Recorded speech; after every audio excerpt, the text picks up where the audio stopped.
दादी, गांव की बूढ़ी महिला जिसने अनिरुद्ध को बार बार चेताया। चांदी का सिक्का, एक ऐसा शापित सिक्का जो रात 7 बजे के बाद किसी के पास नहीं होना चाहिए। अनिरुद्ध गर्मियों की छुट्टी में अपने दादी के गांव आता है।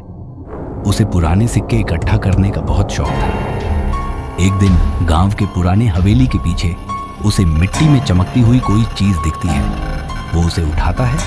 वो एक चांदी का सिक्का था, लेकिन उस पर अजीब से निशान बने हुए थे, जैसे किसी इंसानी चेहरा और एक घड़ी जो 7 बजे दिखा रही थी। दादी ने जैसे ही सिक्का देखा, उनका चेहरा फक पड़ गया। इसे फेंक दे बेटा, ये वो सिक्का है जो 7 बजे के बाद किसी के पास रह जाए तो वो वापस नहीं लौटता। अनिरुद्ध ने इसे दादी की किसी पुरानी कहानी समझकर हंसी में टाल दिया। 7 PM की दस्तक।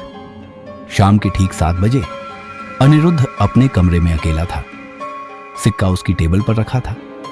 अचानक उस पर खून के धब्बे उभरने लगे और कमरे की घड़ी की सुइयां तेजी से घूमने लगी। दीवार पर एक परछाई दिखाई दी, एक बिना आंखों वाला आदमी जो कुछ बुदबुदा रहा था। मेरा वक्त, मेरा सिक्का, लौट आओ।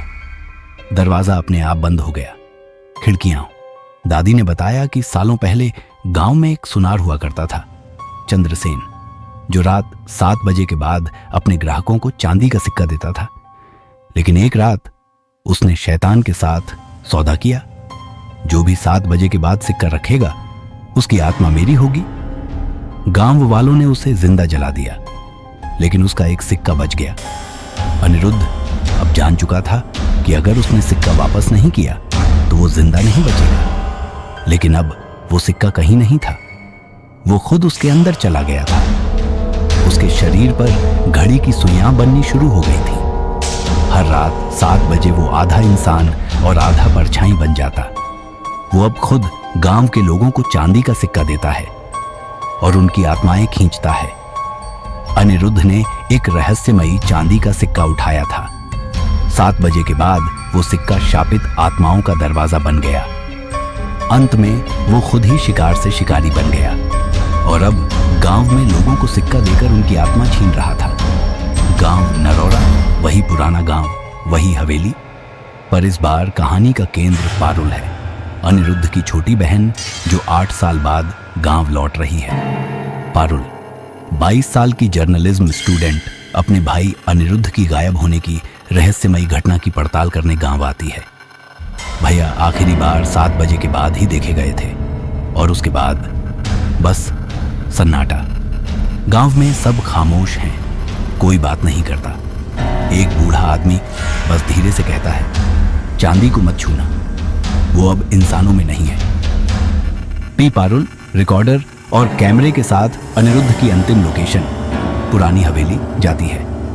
वो जैसे ही हवेली में घुसती है, उसे लगता है कोई उसके पीछे पीछे चल रहा है। दीवारों पर कुछ पुराने निशान हैं, एक घड़ी जिसमें सुइयां सातहान पर रुकी है।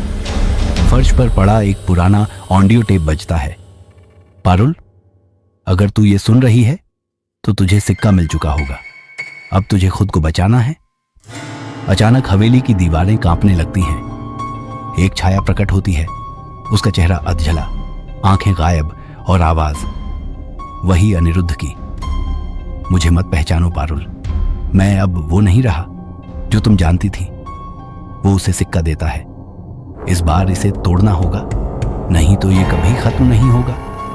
लेकिन दिक्कत ये है, सिक्का सिर्फ 7 बजे के बाद ही दिखता है और तब तक बहुत देर हो जाती है। जैसे ही घड़ी 7 बज जाती है, हवेली में हर दीवार से परछाइयां निकलती हैं। हर कोई चीख रहा है। सिक्का अब पारुल के हाथ में घुलने लगता है और उसका शरीर धीरे धीरे स्लेटी हो रहा है। तोड़ी गई चीजों का हिसाब कौन देगा बहन? एक को मुक्त करोगी तो हजारों जागेंगे। पारुल एक आखिरी रास्ता अपनाती है। वो अपने खून में सिक्का डुबोती है और उसे उसी जगह दफन कर देती है जहां अनिरुद्ध को आखिरी बार देखा गया था। हवेली चीखने लगती है, दीवारें पिघलने लगती हैं और एक जोरदार धमाके के बाद सन्नाटा छा जाता है। आज गांव नरौरा में सब शांत है। हवेली अब बंद है।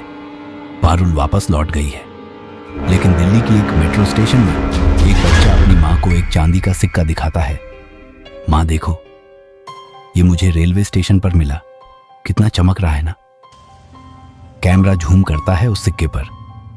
घड़ी फिर से 7 बज रही है।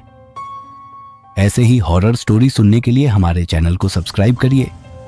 और हाँ, कमेंट में बताना कि स्टोरी कैसा था। सूरज हॉरर स्टोरी 73 सब्सक्राइब नाउ।